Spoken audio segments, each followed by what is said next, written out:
नमस्कार साथियों, आपका हमारे चैनल में स्वागत है। दोस्तों, हम देवरानी जेठानी की कहानी को आपके सामने आज लेकर आए हैं। और यह जो है दोस्तों, ये कहानी पढ़कर आपको यह नहीं समझना है कि ये कहानी है, यह एक उपन्यास है जिसकी रचना पंडित गौरी दत्त मिश्र जी ने की थी। और यह हिंदी साहित्य का प्रथम उपन्यास माना जाता है, इस कारण बहुत ही महत्वपूर्ण हो जाता है और साथ ही यूजीसी नेट के सिलेबस में ये अंकित है। तो चलिए दोस्तों, आज हम इसकी संपूर्ण समीक्षा को देखेंगे। तो चलिए शुरू करते हैं उपन्यास का कथानक और उनकी विशेषताओं को। तो पंडित गौरी दत्त जी के उपन्यास देवरानी जेठानी की कहानी का कथानक और उसकी विशेषताएं इस प्रकार है। कथानक में देवरानी जेठानी की कहानी एक बनिया परिवार के इर्द गिर्द घूमती है, जिसका मुख्य जो है वह सर्वसुख है। सर्वसुख नाम का एक व्यक्ति है जो कि मुखिया है। सर्वसुख के दो बेटे हैं। बड़ा बेटा का नाम दौलत राम और छोटा बेटा का नाम छोटे लाल। और इनकी दो पत्नियां हैं। दौलत राम की पत्नी का नाम ज्ञानो, जिसको जेठानी कहा गया है, और छोटा बेटा छोटे लाल की पत्नी का नाम आनंदी, जिसको देवरानी कहा गया है। ज्ञानो जो जेठानी है वो अनपढ़ है, लालची और स्वार्थी है और अपने पति और सास की छोटी बहू के खिलाफ भड़काती है और घर को बंटवारे की घटनाओं को जन्म देती है। जबकि इसके विपरीत ज्ञानो जो है आनंदी जो है, जो कि छोटी बहू है, पढ़ी लिखी है, समझदार है, शिक्षित है, जो बाल विवाह के खिलाफ है और बच्चों का पालन पोषण सही ढंग से करना चाहती है। तो उपन्यास में बाल विवाह, विवाह में फिजूल खर्ची, स्त्री शिक्षा की आवश्यकता, आभूषण प्रियता, परिवार में अलगाव और सामाजिक कुरीतियों को चुनौती दी गई है। छोटी बहू के प्रयत्नों से एक बाल विधवा का पुनर्विवाह भी उपन्यास में कराया गया है। तो उपन्यास में मध्यवर्गीय बनिया समाज की अनेक सामाजिक और पारिवारिक समस्याओं का यथार्थ चित्रण किया गया है। कथानक की विशेषताओं को देख लेते हैं। यह हिंदी का पहला उपन्यास माना जाता है जिसका उद्देश्य सामाजिक कुरीतियों जैसे बाल विवाह, अंधविश्वास और स्त्री शिक्षा विषयक जागरूकता को फैलाना है। दूसरा विशेषता है भाषा। इसकी भाषा जो है वे जन भाषा का सहज प्रयोग किया गया है और किस्सा गोई शैली में लिखा गया है। जिस प्रकार किस्सा कहा जाता है, सुनाया जाता है, उसी शैली में लिखा गया है और जो उपन्यास को जीवंत और प्रभावशाली बना देता है। पात्र जो रखे गए हैं वो यथार्थवादी और सामाजिक जीवन से जुड़े हुए हैं, जैसे शिक्षित और समझदार छोटी बहू तथा लालची और अनपढ़ जेठानी। उसी प्रकार उपन्यास में पारिवारिक कलह, महिलाओं की स्थिति और सामाजिक सुधार की बात की गई है। सामाजिक और नैतिक संदेश के साथ साथ हिंदी गद्य साहित्य के विकास में इसकी भूमिका महत्वपूर्ण है। तो इस उपन्यास के माध्यम से पंडित गौरी दत्त जी ने उस समय के सामाजिक मुद्दों को उजागर किया और स्त्री शिक्षा तथा सुधार की बात की, जो पुनर्जागरणकालीन हिंदी साहित्य में एक महत्वपूर्ण योगदान था। तो कह सकते हैं कि जो राजा राम मोहन राय के नक्शे कदम पर ये चले, लेकिन लेखन के द्वारा इन्होंने समाज को सुधारने का प्रयत्न किया। अब हम देख लेते हैं दोस्तों इसका वृहद सारांश। तो देवरानी जेठानी कहानी उपन्यास का वृहद सारांश को देखते हैं। यह उपन्यास मेरठ के एक संपन्न अग्रवाल बनिया परिवार की कहानी प्रस्तुत करता है, जिसका मुखिया लाला सर्वसुख है। दो बेटे हैं, दौलत राम बड़ा, छोटा बेटा छोटे लाल। दौलत राम की पत्नी ज्ञानो जो जेठानी है, पढ़ी लिखी नहीं है और स्वभाव से लालची और झगड़ालू है, क्लेशी है। उसी तरह छोटी बहू आनंदी जो है वह देवरानी है और छोटे लाल की पत्नी है, पढ़ी लिखी है, समझदार है और संस्कारी है। तो उपन्यास में ज्ञानू अपने पति और सास को छोटी बहू के खिलाफ भड़काती है, जिससे परिवार में कलह और बंटवारा होने लगता है। ठीक है। उपन्यास में बाल विवाह का प्रचलन के बावजूद देवरानी जेठ छोटे लाल दोनों मिलके अपने बच्चों का बाल विवाह नहीं कराते और शिक्षा को महत्व देते हैं। छोटी बहू जो है सामाजिक सुधार और स्त्री शिक्षा के प्रति उसको समर्पित दिखाया गया है। छोटी बहू अपने प्रयास से बाल विवाह और पुनर्विवाह भी उसका विधवा पुनर्विवाह भी कराती है। बाल विवाह को नहीं कराती, बाल विधवा का पुनर्विवाह कराती है, जो उस समय के लिए एक प्रगतिशील सामाजिक पहल था। उपन्यास की कथा परिवार के भीतर एक पारिवारिक कलह, जेठानी की लालच और झगड़ालू प्रवृत्ति तथा छोटी बहू की समझदारी और धैर्य से सामाजिक समस्याओं को उजागर करती है। और अंत में दोस्तों परिवार आर्थिक और मानसिक रूप से बंट जाता है, जिसमें दौलत राम अपनी पत्नी ज्ञानू के साथ अलग हो जाता है तथा घर का आधा हिस्सा छोटे लाल को मिल जाता है। तो इस तरह से यह उपन्यास सामाजिक कुरीतियों, महिलाओं की आभूषण प्रियता, फिजूल खर्ची, इन सभी चीज़ों को दिखाता है। और देवरानी जेठानी कहानी हिंदी साहित्य में सामाजिक संदेश देने वाला प्रथम उपन्यास माना जाता है, जिसने समाज सुधार और नारी शिक्षा को बड़े पैमाने पर प्रभावित किया। यह उपन्यास हिंदी गद्य साहित्य के विकास में एक मील का पत्थर है, जो जन जीवन से जुड़ा हुआ है और समस्याओं को सामने लाकर जागरूकता बढ़ाने का कार्य करता है। अब हम देख लेते हैं दोस्तों देवरानी जेठानी की कहानी की प्रमुख पात्र और उनकी विशेषताएं। तो प्रमुख पात्रों में पहला पात्र है लाला सर्वसुख। लाला सर्वसुख की विशेषता है कि वह परिवार का मुखिया है और अग्रवाल बनिया है। मेरठ में आढ़त की दुकान चलाते हैं और परिवार की स्थिति और घटनाओं को उनके केंद्र में रहते हैं। ठीक है। दूसरा है दौलत राम, जो कि सर्वसुख का बड़ा बेटा है और शादीशुदा है तथा जेठानी ज्ञानू का पति है। फिर छोटे लाल जो है छोटा बेटा है सर्वसुख का, पढ़ा लिखा है, समझदार तथा नौकरी में लग गया है। अपनी पत्नी आनंदी के साथ परिवार के सामाजिक सुधार में वह रुचि रखता है।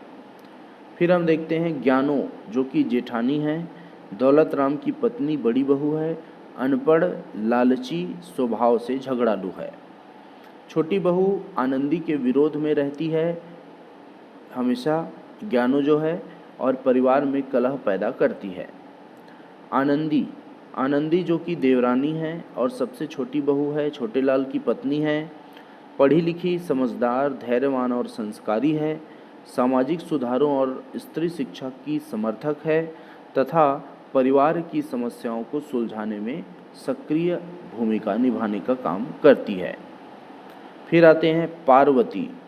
यह जो है दोस्तों सर्वसुख की बड़ी बेटी है और दिल्ली में विवाहित है, अर्थात इसका विवाह होकर यह दिल्ली चली गई है। फिर आते हैं सुखदेई। सुखदेई है जो सर्वसुख की छोटी बेटी है। ठीक है।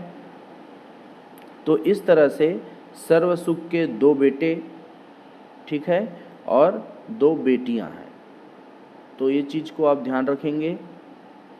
उसके बाद हम आते हैं कन्हैया। कन्हैया जो है वह दौलत राम का पुत्र है। नन्हे और मोहन ये छोटे लाल के पुत्र हैं। तो दौलत राम के एक पुत्र हैं और छोटे लाल के दो पुत्र हैं।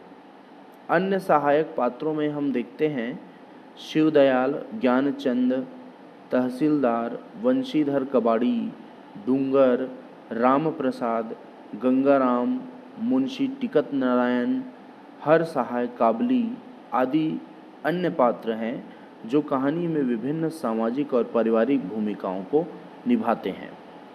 उसके बाद 11वीं पात्र है कृपी। कृपी नाम है, जो कि बाल विधवा है और यह बाल विवाह से विधवा हुई लड़की है जिसका पुनर्विवाह आनंदी की पहल से होता है। ठीक है, तो इस तरह से दोस्तों ये उपन्यास सामाजिक संघर्ष, रूढ़िवाद, शिक्षा की भूमिका और स्त्री की स्थिति को भी दर्शाता है।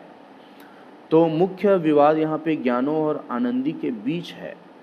स्वाभाविक मतभेद और पारिवारिक कलह पर केंद्रित है, जो कि समाज की प्रचलित समस्याओं का आईना है। अब हम उपन्यास के कुछ प्रमुख उदाहरण और उसका विश्लेषण को प्रस्तुत कर रहे हैं, जो आपके एग्ज़ाम में पूछ दिया जा सकता है, तो बहुत ज़रूरी है। चलिए इसको देखते हैं। हमारी वह कहावत है, दांत घिसे और खुर घिसे पीठ बोझ ना ले, ऐसे बड़े बेल को कौन बांधी भूंस दे।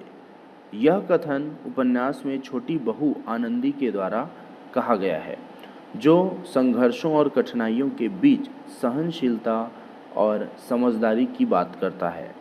तो इस कहावतों को हमें याद रखना है दोस्तों, क्योंकि यूजीसी नेट के एग्ज़ाम में कुछ भी पूछ देता है ना, कहीं से भी आ सकता है, डीप पूछता है, इस कारण मैंने इसको लाया है। विश्लेषण देखते हैं कि यह जो उदाहरण है उपन्यास के सामाजिक और पारिवारिक संघर्ष को दर्शाता है। यहाँ दांत घिसे और खुर घिसे का अर्थ है कठिनाई सहकर भी अपने दायित्व को निभाना, जबकि पीठ बोझ न ले, इसका मतलब है बिना जरूरत के बोझ न लेना। और यह बहनों के बीच संबंधों, विशेषकर देवरानी और जेठानी के बीच रिश्ते की व्याख्या करती है। छोटी बहू आनंदी अपने कर्तव्य का पालन धैर्यपूर्वक करती है, जबकि जेठानी लालची स्वभाव की है। और यह उदाहरण उपन्यास की मुख्य थीम, समाज में फैली हुई कुरीतियों, परिवार के आंतरिक कलह और स्त्रियों की भूमिका को सरल भाषा में दर्शाता है। ठीक है, तो इसमें गौरी दत्त जी ने समाज सुधार की बात की है और महिलाएं परिवार के समाज को नियोजित, संवेदनशील और व्यवहारिक दृष्टिकोण से बदलने की कोशिश इनके उपन्यास में करती है। अतः यह उदाहरण उपन्यास की सामाजिक और नैतिक शिक्षा को अत्यंत संक्षिप्त और प्रभावी ढंग से प्रस्तुत करता है। उपन्यास की भाषा की बात करें तो बहुत ही सरल और यथार्थपरक शैली में है। और देखते हैं, तो यही उदाहरण है। ठीक है, दांत घिसे और खुर घिसे पीठ बोझ न ले, इसको देख लिए। फिर अगला उदाहरण देखते हैं दोस्तों। बाल विवाह न करो, बच्चों की शिक्षा करो। यह उपन्यास में सामाजिक सुधार का एक प्रमुख संदेश है, जो बाल विवाह के खिलाफ और शिक्षा के पक्ष में है। तो उपन्यास से कुछ ले लिए गए हैं कथनों को, इसको आपको दिखाया जा रहा है, जिससे आपको याद रहे कि ये इसी उपन्यास का है। उसी तरह स्त्री शिक्षा से घर और समाज की भलाई होती है। इसमें स्त्रियों की शिक्षा को उपन्यास का केंद्रीय संदेश माना गया है। आगे देखते हैं, घर की महिलाओं की समझदारी परिवार को मजबूत बनाती है। तो इस वाक्य में पात्रों के व्यवहार से यह भाव निकाला जाता है कि परिवार की सुख शांति के लिए महिलाओं की समझदारी जरूरी है। विवाह में फिजूल खर्ची व्यर्थ है, संयम ही परिवार की शांति का कारण है। तो इसमें सामाजिक कुरीतियों पर उपन्यास की तीखी टिप्पणी करता है। ठीक है, तो इस तरह से इस उपन्यास के कथनों को भी हमने देख लिया। अब पात्रवार विभाजन हम देख लेते हैं उदाहरणों का, कि कौन क्या क्या पात्र के अनुसार कौन क्या क्या बोलते हैं, इसको भी आपको याद रखना जरूरी है। तो आनंदी के मुख्य कथन है, जो कि देवरानी है, हमारी वह कहावत है, दांत घिसे और खुर घिसे पीठ बोझ न ले, ऐसे बड़े बेल को कौन बांधी भूंस दे। तो यह उदाहरण आनंदी की सहनशीलता, समझदारी और पारिवारिक हित के प्रति उसके समर्पण को दर्शाता है। अन्य सामाजिक संदेश उन्होंने दिया है, बाल विवाह न करो, बच्चों की शिक्षा करो। स्त्री शिक्षा से घर और समाज की भलाई होती है। तो ये उदाहरण उपन्यास के सामाजिक सुधार के उद्देश्य को व्यक्त करते हैं। ठीक है, तो पात्रों के द्वारा सामाजिक आलोचना किया गया है, जो कि यह है, विवाह में फिजूल खर्ची व्यर्थ है, संयम ही परिवार की शांति का कारण है। तो यह कथन परिवार और सामाजिक शिष्टाचार की ओर इशारा करता है और आमतौर पर परिवार के सदस्यों के संवाद में आता है। तो यह जो उदाहरण है, इसमें आनंदी का चरित्र धैर्य, बुद्धिमत्ता और परिवर्तनकारी भूमिका में है, जबकि उपन्यास कर्णधार के रूप में लेखक या अन्य पात्र सामाजिक स्थितियों और कुरीतियों पर टिप्पणी करते हैं। तो यह विभाजन उपन्यास के सामाजिक चेतना और पात्र प्रतिपादन को समझने में मदद करता है। उपन्यास के उद्देश्य और महत्व को आप जान ही चुके हैं दोस्तों, फिर भी एक सरसरी निगाह से हम इसको देख लेते हैं। तो यह उपन्यास भारतीय समाज में व्याप्त रूढ़िवादी सोच, कुरीतियों और सामाजिक बुराइयों के विरुद्ध नव जागरण की चेतना जगाने के लिए लिखा गया है। इसमें मुख्य केंद्र में स्त्री शिक्षा है और उसका विकास तथा आदर्श स्त्री चरित्र को प्रस्तुत करना है, ताकि समाज में महिलाओं की स्थिति को सुधार किया जा सके।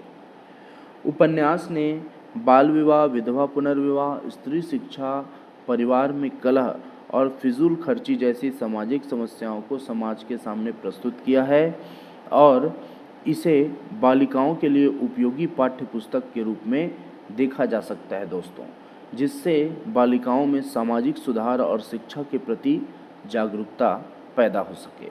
ठीक है, तो यह उसका उद्देश्य है इस उपन्यास का, देवरानी जेठानी की कहानी का। और महत्व देख लेते हैं। तो यह जो उपन्यास है बहुत महत्वपूर्ण उपन्यास है, क्योंकि हिंदी का पहला उपन्यास माना जाता है जो हिंदी साहित्य के गद्य के विकास में मील का पत्थर साबित हुआ है। और उपन्यास ने समाज में महिलाओं की दशा पर प्रकाश डाला और उनकी शिक्षा और मुक्ति की आवश्यकता को स्पष्ट किया। साथ ही सामाजिक और पारिवारिक जीवन के यथार्थ का भी चित्रण करने से नव जागरण की भावना को सशक्त किया गया है। ठीक है, तो यह सामाजिक सुधार और हिंदी साहित्य के क्षेत्र में अत्यंत महत्वपूर्ण कृति है, जिसने नव युग की दिशा को निर्धारित किया और इसकी भाषा सरल और जन सामान्य के लिए सराहनीय है, जो सामाजिक जागरूकता फैलाने में प्रभावी रही है। ठीक है, तो उपन्यास की युग प्रवृत्ति और रचनात्मकता की बात करें तो यह जो उपन्यास है दोस्तों, यह 1870 में प्रकाशित हुआ था और स्वतंत्रता के पूर्व प्रकाशित हुआ था और भारत के आधुनिक नव जागरण युग में आता है। तो यह समय जो था दोस्तों, यह सामाजिक सुधार और जागरूकता का युग था, जिसमें बाल विवाह, स्त्री शिक्षा और सामाजिक कुरीतियों के विरुद्ध आंदोलन प्रारंभ हो रहे थे। इसी कारण इस प्रकार का उपन्यास लिखा गया और उपन्यास जो है यह भारतीय नवजागरण काल का महत्वपूर्ण और साहित्यिक दस्तावेज माना जाता है। इस उपन्यास की प्रवृत्ति जो है सामाजिक यथार्थ परक है दोस्तों, और समाज सुधारात्मक प्रवृत्ति दिखाई देती है, जिसमें बाल विवाह, विधवा पुनर्विवाह, स्त्री शिक्षा को केंद्र में रखा गया है।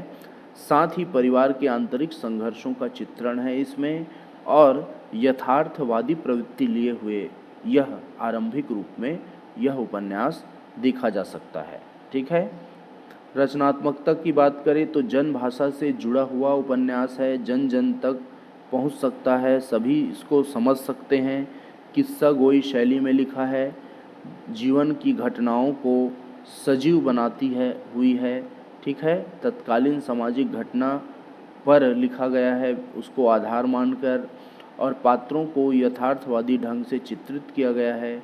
खासकर स्त्रियों के सामाजिक और मनोवैज्ञानिक पक्ष को प्रभावी ढंग से इसमें प्रस्तुत किया गया है। यह एक छोटा सा उपन्यास है, केवल 35 पृष्ठ का उपन्यास है दोस्तों, पूछ दिया जाएगा है ना, परंतु सामाजिक जागरूकता फैलाने में बड़ा ही प्रभावी रहा है। सामाजिक सुधारकों को लोक शैली में समझाना और पाठकों तक पहुंचाना इसमें प्रमुख नवाचार था। इस प्रकार देवरानी जेठानी की कहानी नव जागरण युग में सामाजिक यथार्थ और सुधार को प्रमुखता देता हुआ हिंदी साहित्य में यथार्थवादी प्रवृत्ति की शुरुआत करता है। तो बहुत ही महत्वपूर्ण सेंटेंस है दोस्तों। यह प्रथम ऐसी कहानी है जो कि प्रथम ऐसा उपन्यास है जो यथार्थवादी प्रवृत्ति को शुरुआत करता है, ठीक है, और अपनी सरल भाषा और सामाजिक उद्देश्य के कारण अत्यंत रचनात्मक माना जाता है। तो उपन्यास का तत्कालिक और ऐतिहासिक महत्व क्या था, इसको थोड़ा सा देख लेते हैं। तो यही है जो हमने ऊपर बताया, 1870 में प्रकाशित हुआ और उस समय का जो समाज था उसमें बहुत सारा कुरीति था, है ना, ज्ञान की कमी था। तो यह जो उपन्यास है समाज सुधार, बालिकाओं की शिक्षा और महिलाओं की उत्थान की आवश्यकता पर जोरदार तरीके से इसमें प्रस्तुत किया गया है। साथ ही मध्यवर्गीय बनिया परिवार के जीवन को इसमें बताया गया है और उनकी सामाजिक रूढ़ियों पर सवाल खड़े किए गए हैं। ब्रिटिश सरकार के शिक्षा विभाग से भी इस उपन्यास को प्रोत्साहन मिला और इसे बालिकाओं के लिए उपयोगी पाठ्य पुस्तक के रूप में देखा गया। ऐतिहासिक महत्व क्या है? तो इन्होंने हिंदी साहित्य के गद्य साहित्य के विकास की नींव रखी, यह इसका महत्वपूर्ण पहलू है। और इन्होंने भारतीय समाज में व्याप्त कुरीतियों पर खासकर प्रहार किया। स्त्री शिक्षा और विधवा पुनर्विवाह जैसे मुद्दों को इन्होंने साहित्य के माध्यम से उठाकर समाज सुधार का मार्ग इन्होंने प्रशस्त किया, ठीक है। जनभाषा से जुड़ा हुआ उपन्यास है, ठीक। इसमें यथार्थवादी प्रवृत्ति की शुरुआत हुई, ठीक, और बाद के साहित्यकारों को इन्होंने प्रेरित किया। और यह उपन्यास संक्रमणकालीन भारत की सामाजिक और सांस्कृतिक स्थिति को समझने का महत्वपूर्ण दस्तावेज है। तो कुछ इसमें प्रश्न और उत्तर है दोस्तों, इसको देख लेते हैं जिससे आपको याद करने में आसानी हो जाएगा। देवरानी जेठानी की कहानी उपन्यास किसने लिखा है? तो यह उपन्यास लिखने वाले लेखक हैं पंडित गौरी दत्त जी। इस उपन्यास का प्रकाशन वर्ष कौन सा है? सन 1870। उपन्यास के प्रमुख पात्र कौन कौन से हैं? तो लाला सर्वसुख जो कि मुखिया है इस उपन्यास में बनिया परिवार का, अग्रवाल परिवार का, दौलत राम बड़ा बेटा, छोटेलाल छोटा बेटा, ज्ञानो जेठानी, आनंदी देवरानी, पार्वती बड़ी पुत्री, सुखदेई छोटी पुत्री, ठीक है। तो दोनों पुत्रियां हैं। देवरानी जेठानी की कहानी का मुख्य विषय क्या है?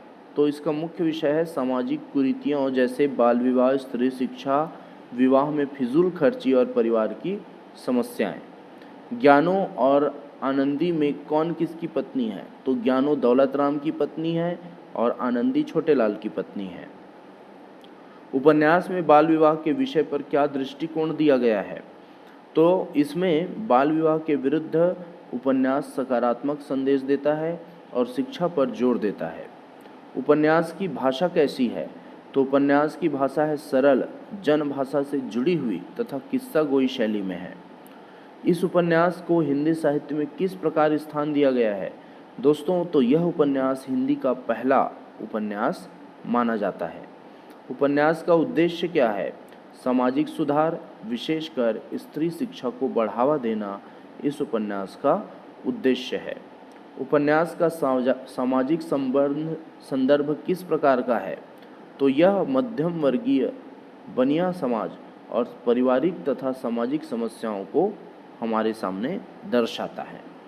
तो इस तरह से दोस्तों हमने देवरानी जेठानी की कहानी नामक उपन्यास को बहुत ही अच्छे तरीके से इसका विश्लेषण किया। आशा है आपको यह बहुत अच्छे से समझ आया होगा और इससे संबंधित अगर कोई प्रश्न आया यूजीसी नेट के एग्ज़ाम में या अन्य एग्ज़ाम में तो आपसे अब कोई भी प्रश्न नहीं छूट पाएगा, आप इसे अच्छे तरीके से बना सकते हैं, ठीक है। अगर आपको यह वीडियो अच्छा लगा तो लाइक कीजिए, शेयर कीजिए और हमारे चैनल को सब्सक्राइब करना न भूलें ताकि जो भी वीडियो डालें आप तक बहुत अच्छे तरीके से आसानी से पहुंच जाए। तो इसी के साथ दोस्तों आप सभी का धन्यवाद। चलते हैं, फिर मिलते हैं एक नए उपन्यास और एक नए टॉपिक के साथ। धन्यवाद।